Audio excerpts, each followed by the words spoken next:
آج 26ویں شب ہے اور دعوت اسلامی کے روح رواں امیر اہل سنت ابو بلال محمد الیاس عطار قادری رضوی دامت برکات القدسیہ کا آج یوم ولادت ہے۔ یہاں پر کتنے عطاری بیٹھے ہوئے ہیں؟ ہاتھ اٹھا دیں۔ جو الیاس قادری صاحب سے بیعت ہیں، مرید ہیں، ان کے کتنے ہیں یہاں پر؟ اچھا، آپ لوگ سب ان سے۔ آج کا یہ پیغام میں آپ لوگوں کے جو مرشد ہیں اور اہل سنت و جماعت کی ایک ایسی چمکتی ہوئی شخصیت جس کو صرف عجمی نہیں عرب بھی سلام کرتا ہے۔ میں نے عرب کے بڑے بڑے علماء اکرام سے ملاقات کی ہے تو میں نے ہر ایک کی زبان سے، چاہے وہ دربار غوث اعظم کے سجادہ نشین ہو یا وہ قبلہ فضیلت الشیخ شام کے قطب شام ڈاکٹر عبدالعزیز خطیب حسنی ہو، اور اکابر علماء اکرام سے جب وہ ہم ان سے یہ کہتے ہیں کہ ہمارا تعلق پاکستان سے ہے، ان کا پہلا یہ سوال ہوتا ہے کہ امیر اہل سنت مولانا الیاس قادری صاحب دامت برکات القدسیہ سے آپ کی ملاقات ہوئی ہے؟ تو ہم کہتے ہیں ایک نہیں کئی مرتبہ ملاقات کا شرف ملا ہے۔ وہ کہتے ہیں کہ آپ خوش نصیب ہیں کہ اس مرد قلندر سے آپ نے ملاقات کی کہ جس نے تنے تنا پوری امت کو اپنے دامن میں سمیٹ رکھا ہے۔ اور میں اپنی ذاتی رائے حضرت صاحب کے حوالے سے، میری اپنی ذاتی رائے کیا ہے، میں نے دنیا میں کئی ممالک کا دورہ بھی کیا اور بڑے بڑے لوگوں سے، یعنی دینی لوگوں سے ملاقات کا جو ہے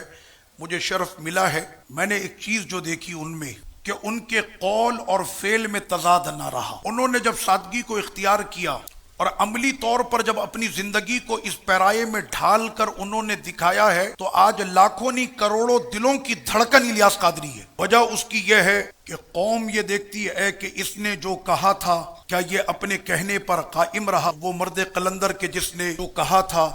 وہ اپنے اس کہنے پر قائم رہا، اور چاہے تو وہ دنیا کی عیش و عشرت کے سارے سما جس کے کروڑوں چاہنے والے ہوں، وہ تو اپنی پوری الگ ایک ریاست قائم کر سکتا ہے۔ عرب کے علماء کو جب پتہ چلتا ہے کہ ان کے مریدوں کی اور چاہنے والوں کی تعداد پورے جہاں میں کروڑوں میں ہے تو ان کو بڑی حیرت ہوتی ہے کہ اس زمانے کے اندر وہ پھر یہ کہتے ہیں کہ ایک اتنی عظیم شخصیت صوفیہ اکرام میں وہ مولانا الیاس قادری صاحب کی ہے، لیکن انہوں نے زمانے کی ان تمام عیش و عشرت کو ٹھکرا کر سادگی کو اختیار کیا۔ جو لباس انہوں نے اپنے جوانی سے پہنا تھا آج تک لباس ان کا وہی رہا، انداز وہی رہا۔ شہرت کے اتنے جہاں ان کے سامنے آ گئے لیکن اس بندے کی نظروں میں کوئی فرق نہ آیا۔ کل بھی آقا کی سنتوں پہ عمل کرتا تھا، آج بھی آقا علیہ الصلوۃ والسلام کی سنتوں پہ عمل کرتا ہے، اور یہ ان کی تبلیغ کی تاثیر تھی کہ آج چوروں کو، ڈاکوؤں کو، رہزنوں کو اور بگڑی ہوئی جوانوں کی ایک نسل کو نہ صرف پاکستان میں بلکہ یورپ کے اس بگڑے ہوئے طوفان میں جس نے انقلاب برپا کر دیا اور جن کی تبلیغ کے اثر سے ہزاروں کی تعداد میں، لاکھوں کی تعداد میں جو غیر مسلم تھے وہ مسلمان ہو گئے۔ اللہ تعالیٰ ان کو عمر دراز عطا فرمائے